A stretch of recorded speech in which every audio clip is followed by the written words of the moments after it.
Mikey Agustin and Yexel Sebastian. Hindi ko alam kung ito'y tumatakas na sakay po ng Cebu Pacific going to Nagoya, Japan. Makakatakas na nga yung manluloko.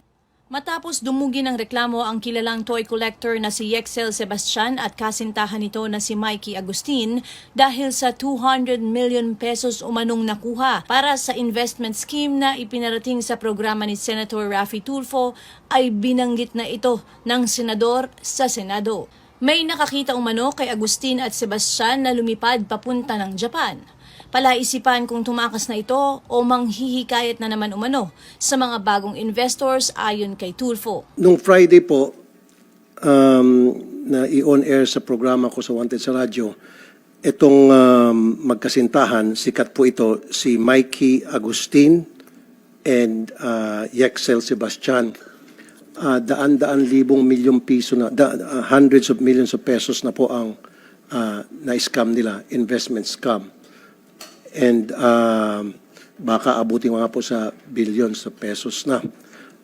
Na-announce ko na po ito sa radio ko, and then before sa radio ko, kumalat ito sa social media.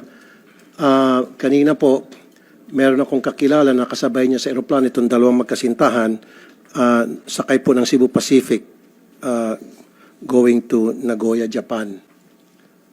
Hindi ko alam kung ito'y tumatakas na or baka pupunta dun sa Nagoya para mag-recruit na naman ng mga investors. Is there any way, I know na kailangan ng whole departure order from the court bago nyo hindi mapasakay yung isang taong gustong bumiyahe. Pero is there any way na mapigilan, I don't know, it's up to you sa immigration, gayon meron naman palang balita na kalat na ito ay marami na na-scam at inireklamo na sa NBI. Indeed, our records show that Mikey Trixia Agustin and Bixel Sebastian left for Nagoya this morning at 7 o'clock. And based on our records, the two subjects have no whole departure order. And in fact, they have no derogatory record based on our database. Other than a whole departure order that can be issued only by a regional trial court upon a case filed, the Department of Justice can also issue an immigration lookout bulletin, but there must be a complaint already filed with the prosecutor's office, or a precautionary hold order can be issued also by the court upon filing of the criminal complaint with the prosecutor's office. So, as of now, we have no reason to hold the departure of the two subjects.